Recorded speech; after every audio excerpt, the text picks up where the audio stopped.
104.5 The Team, your home for New York sports. Time to talk a little college football, and we're going to Sporting News is Bill Bender to do that. He's with us right now. So, Bill, first things we got to talk about Goz's favorite team, Cuse. They take out Clemson. What does that upset mean for the college football playoff picture? Well, a couple things. I think it means Clemson used their mulligan. They got to win out. Not sure they should have had Bryant in at all in that game after watching how it played out, but a lot of credit also goes to Syracuse. They were the aggressor in that game.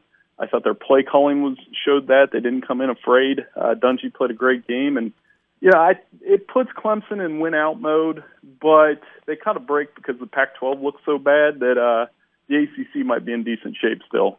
I've gone completely mad over the upset. I'm going wild. I'm off my high a little bit now. I've been feeding him vodka to calm him down. But here's the thing now. I'm convinced that Syracuse can go out and beat Miami this Saturday. Is there a chance for that upset to happen in Florida? There's a chance. I mean, they've got – Miami's not going to blow teams out because they're not good enough to do that yet. And if Syracuse comes in similar game plan and is able to put not a complete stop, but able to contain that Miami running game without Mark Walton, they'll have a chance. I mean, that was one that if you look at the top 25 schedule – it's probably the best pick for an upset. The college football playoff overall, let's say Miami, and I don't want to do this, but let's say Miami does win the game. Is there some crazy scenario out there that Miami gets to the college football playoff, maybe a mid-major school gets there, a team with 2 losses? Have you kind of pinpointed what could be the most crazy, wild scenario we see in the college football playoff? I think this is the year where that 2-loss thing could happen, and it hasn't happened yet because, like I say, I tell people that the season's kind of like golf. You get one mulligan, but then you can't lose twice. And there's a lot of teams this weekend, their backs against their wall already. So the 2-loss thing could happen. I think Notre Dame could really push the conversation, especially if they win this weekend. And the Georgia-Alabama thing is very real because both of those teams, to me, I don't know if you guys feel this way, but I've been saying this all week. No result in the SEC will surprise me at this point unless Alabama or Georgia loses. Bill Bender with us at Sporting News, and we're getting thick into the college football season when we're able to track down Bill. And I know you're on your way to the Michigan-Penn State game. Is this the game where Saquon Barkley can go ahead and just solidify himself as the Heisman winner? It's not going to be easy. I know a lot of people. This game's going to go one of two ways. It's either going to be Penn State blows them out, Barkley does all those things, and wins the Heisman Saturday night, and it's just tons of momentum going into Columbus next week for another big one. Or what I think is going to happen is Michigan, with their backs against the wall, even with that offense, which is rough, going to come out, take a pretty good swing, probably lose a one-score game, but keep it to a one-score game. Remember, Michigan hasn't given up more than 2 offensive touchdowns in a game, but the offense is putting so much stress on that defense because they can't get first downs.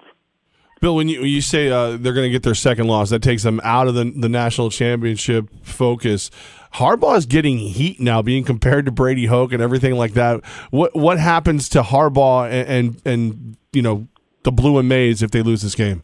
Oh, it's not that big a deal. The Brady Hoke comparisons are ridiculous. I mean, here's the thing: when that tweet was going around a few weeks ago, it said Brady Hoke and Jim Harbaugh both 24-7. Well, Hoke went 7-13 after that, and if you guys want to raise your hand and tell me you think Harbaugh is going to go 7-13, I didn't think so, right? So I think it puts a little more stress on the Ohio State game, but most people thought Michigan was going to be 8-4, 9-3 anyway, and I think long term the outlook is there. The biggest concern I would have is the quarterback play is miserable, even without Spade. It's pretty bad. College Game Day is in Happy Valley. The Whiteout's going to be there. You can hear College Game Day right here on ESPN Radio 104.5. The Team. Do they force you guys in the media section to also wear white? I know. I'm packing right now. I'm debating my choice. It's funny. The other night I went to the Celtics-Cavs game and I had a green shirt on, and you guys know I'm an Ohio guy, and my wife goes, "You're not wearing that green shirt to that game." And I said, "All right then." And I went back and changed. So I will probably go with a dark blue shirt for objectivity's sake. That way nobody from either side can call me a homer. Dark blue with a little maize peppered in, little. maize lapel or a white lapel. I do have blue and white shoes though, so I'm not going to be wearing those. I knew I couldn't trust you, Bill Bender. But I'll send you an orange shirt, all right? So you can get a real nice color going. Any other games you like? We know we touched on Syracuse and Miami. We touched on Penn State and Michigan. Other games on the schedule you're really interested in? USC Notre Dame. That's a big one. Again, 2 one-loss teams. The loser's probably out. And those games lead to really good competition. It's been a while since USC and Notre Dame have really played one of those classics and where it mattered. And I think this is one of them. So I like the Irish, and kind of what I was saying earlier, I like the Irish to make this playoff discussion really interesting, because if you look at their back half of their schedule, NC State, Wake Forest, Stanford, Navy, I mean, there's not Miami. There's not a boring game on there. So they're going to have plenty of light to make their run if they so choose. College football insider from the Sporting News, Bill Bender, with us. So you said playoff picture. So what do you think as you've gone through this season? You get a good sample size. Who's going to be your top 4 when it's unveiled for the first time? First time doesn't matter. I mean, last year they had Arkansas in the top 4 or something, or A&M. It was Texas A&M.